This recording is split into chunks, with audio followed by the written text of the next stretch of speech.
اعوذ باللہ من الشیطان الرجیم، بسم اللہ الرحمن الرحیم۔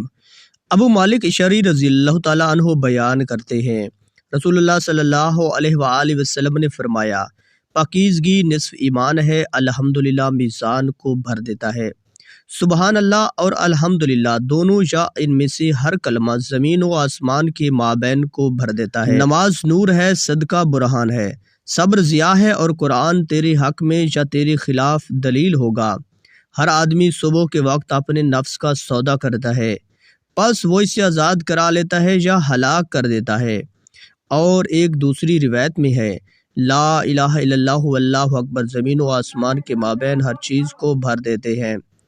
ابو ہریرہ رضی اللہ تعالیٰ عنہ بیان کرتے ہیں، رسول اللہ صلی اللہ علیہ وآلہ وسلم نے فرمایا، کیا میں تمہیں ایسا عمل بتاؤں جس کے ذریعے اللہ خطائیں معاف کر دیتا ہے اور درجات بلند کرتا ہے؟ صحابہ رضی اللہ تعالیٰ عنہ نے عرض کیا، کیوں نہیں اللہ کے رسول، ضرور بتائیں۔ آپ صلی اللہ علیہ وآلہ وسلم نے فرمایا، ناگواری کے باوجود مکمل طور پر وضو کرنا، مساجد کی طرف زیادہ قدم چل کر جانا، اور نماز کے بعد دوسری نماز کا انتظار کرنا، یہی سرحدی چھاؤں کی حفاظت ہے۔